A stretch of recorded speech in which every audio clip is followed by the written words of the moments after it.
اعوذ باللہ من الشیطان الرجیم بسم اللہ الرحمن الرحیم نحمدہ ونصلی علی رسولہ الکریم۔ انتہائی قابل احترام سامعین و حاضرین، مجھ سے اچھے لوگوں، السلام علیکم ورحمۃ اللہ وبرکاتہ۔ آج کا جو موضوع ہے کہ یہ زلزلے یا آفات کیوں آتی ہیں،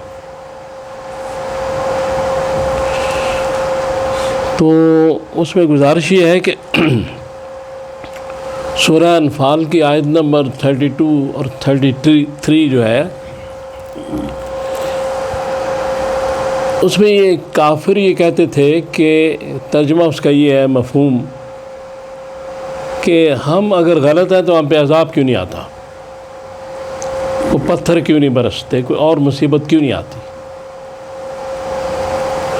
تو اللہ تعالیٰ نے 33 آیت میں اس کا جواب دیا کہ تم میں ایک ایسی ہستی موجود ہے، محمد رسول اللہ صلی اللہ علیہ وآلہ وسلم، اس لیے ان کے ہوتے ہوئے عذاب نہیں آئے گا۔ اور پھر اس کے بعد یہ کہا گیا، اور جب تک استغفار کرو گے پھر بھی اس سے بچتے رہو گے۔ چونکہ بعد میں رسول اللہ صلی اللہ علیہ وآلہ وسلم مدینہ شریف تشریف لے گئے تو مکے میں جو لوگ تھے قریش مکہ، وہ پھر بھی بچے رہے۔ تو مفسرین یہ کہتے ہیں کہ کچھ لوگ وہاں ایسے تھے جو غریب مسلمان جو ہجرت نہیں کر سکتے تھے، جن کے پاس مالی وسائل نہیں تھے،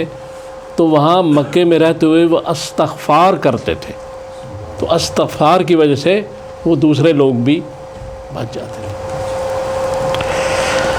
اب ایک تو بات یہ ہے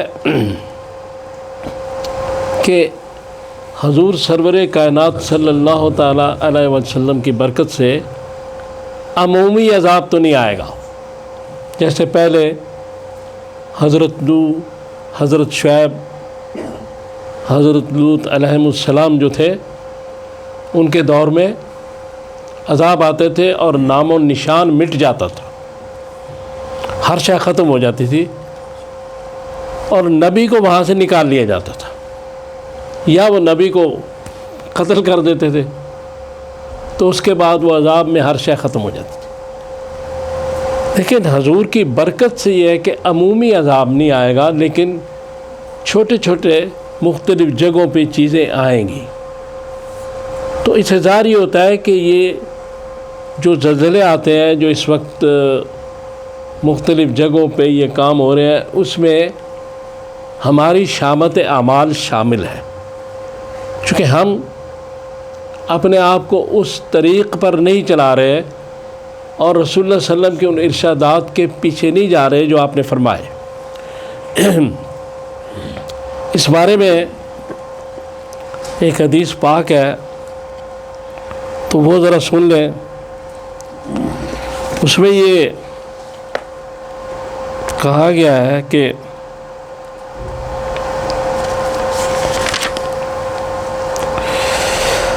حضرت ابو ہریرہ سے ہے، اس کا نمبر ہے 5215، ترمذی کی حدیث ہے کہ جس وقت غنیمتوں کو ذاتی دولت ٹھہرایا جائے گا اور امانت کو غنیمت سمجھا جائے گا، زکوٰۃ کو تاوان سمجھا جائے گا، غیر دین کا علم پڑھا جائے گا، آدمی اپنی بیوی کی اطاعت کرے گا، اپنی ماں کی نافرمانی کرے گا،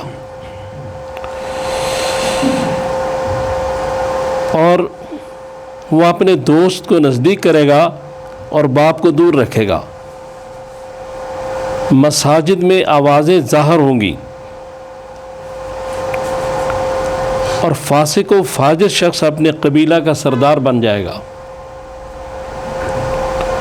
قوم کا سردار ذلیل و کمینہ شخص، اور آدمی کے شر سے ڈرتے ہوئے اس کی عزت کی جائے گی،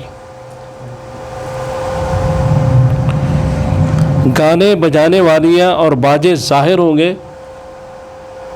شراب عام پی جائے گی، اور امت کے پچھلے اگلوں کو لعنت کریں گے۔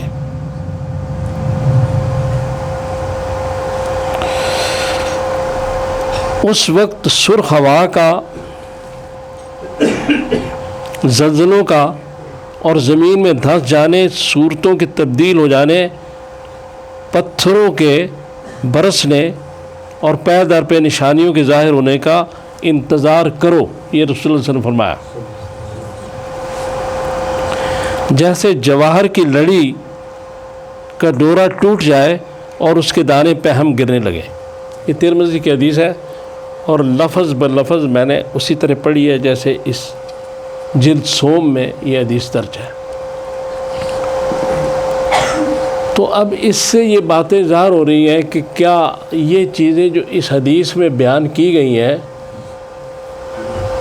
یہ ایسے محسوس ہوتا ہے کہ حضور کو یہ زمانہ بھی پوری طرح دکھایا جا رہا تھا کہ یہ ہوگا اس وقت، میں نہیں۔ اب حضور سرور کائنات صلی اللہ تعالیٰ علیہ وسلم چونکہ قیامت تک آپ کی رسالت ہے، تو آپ رسالت جو آپ کی ہے وہ موجود ہے، قیامت تک رہے گی، اور اس کے بعد آپ زندہ بھی ہیں اپنے اس روضہ اقدس کے اندر، اور اس زندگی اور سابقہ زندگی میں کیا فرق ہے اس میں بحث کی ضرورت نہیں، کیونکہ نہ صحابہ نے اس میں بحث کی ہے نہ کسی نے، لیکن زندہ تو ہے، اور اس رسالت کی وجہ سے بھی آپ کی شریعت بھی زندہ ہے، رسالت بھی زندہ ہے، تو اس وجہ سے یہ بات اب تک قائم ہے کہ آپ کی برکت کی وجہ سے عمومی عذاب نہیں آ رہا، یعنی عام بستیاں اس طرح جڑ سے تباہ نہیں ہو رہی، اس طرح کام نہیں، لیکن جو نشانیاں رسول اللہ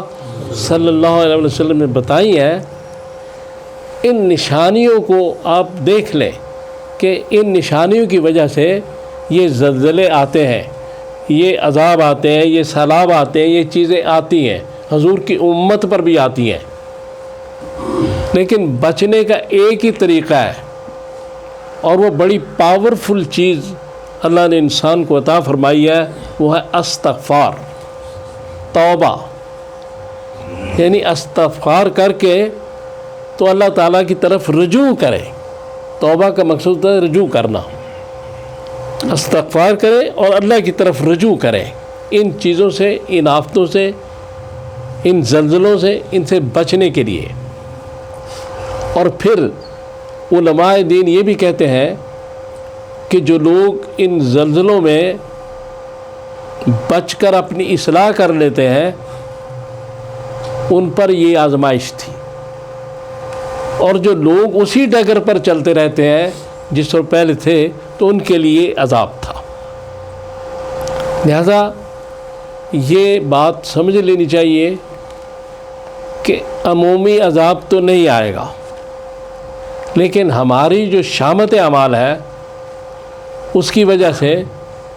یہ چیزیں ہو رہی ہیں، اور اس وجہ سے ہوں گی۔ ہمیں یعنی اپنے گریبانوں میں بھی جھانکنا ہے اور یہ دیکھنا ہے، جتنی بھی ہماری فیلڈز ہیں، جو بھی دین کی، دنیا کی، ان میں اپنے گریبانوں میں جھانک کر دیکھنا ہے، میرے سمیت، کہ ہم کیا کر رہے ہیں، ہمیں کیا کرنا چاہیے، ہمیں کون سی ڈیوٹی ہمارے سپرد کی گئی تھی اور ہم کیا کر رہے ہیں۔ تو ایک تو اس کا بڑا اہم جو اس میں ایک چیز موجود ہے جو یہاں باتیں ہوئی ہیں کہ استغفار مت چھوڑیں، اللہ سے معافی مانگتے رہیں، مغفرت مانگتے رہیں، اور پھر اس کی طرف رجوع کریں۔ استغفر اللہ ربی من کل ذنب و اتوب الیہ، یعنی ایک تو مغفرت مانگنا گناہوں کی، اور پھر اللہ کی طرف رجوع کرنا، توبہ، رجوع کرنا، تو وہ معاف کرنے والا ہے، مہربان ہے، اتنا مہربان ہے کہ ایک مجھے حدیث یاد آ رہی ہے کہ اس میں بعض دفعہ زمین جو ہے یہ اللہ سے کہتی ہے کہ مجھے اجازت دے میں ان کو غرق کر دوں، چونکہ جو کچھ اس پر مجھ پہ ہو رہا ہے میں برداشت نہیں کر سکتی، میں ان کو غرق کر دوں۔ تو اللہ تعالیٰ فرماتے ہیں کہ اگر یہ تمہارے بندے ہیں تو ان کو پکڑ لو، اور اگر یہ میرے بندے ہیں دخل نہ دو، میں اپنے بندے کی توبہ کا انتظار کر رہا ہوں۔ اور یاد رکھیے اللہ تعالیٰ توبہ سے بڑا خوش ہوتا ہے، تو ہمیں استغفار اور توبہ کی طرف جانا چاہیے اگر ہم چاہتے ہیں کہ ہم ان چھوٹے چھوٹے عذابوں سے محفوظ رہیں۔ بڑے عذاب سے تو محفوظ کر دیا، لیکن وہ چیزیں چلیں گی اگر ہم اس راستے پر نہیں جائیں گے جو رسول اللہ صلی اللہ علیہ وسلم کو بتایا ہوا راستہ ہے۔ تو اللہ تعالیٰ سے دعا کریں کہ اللہ تعالیٰ مجھے اور آپ کو توفیق دے کہ ہم توبہ اور استغفار کر سکیں۔ صلی اللہ تعالیٰ علی خیر خلقی محمد وآلہ وصحبہ اجمعین برحمتک یا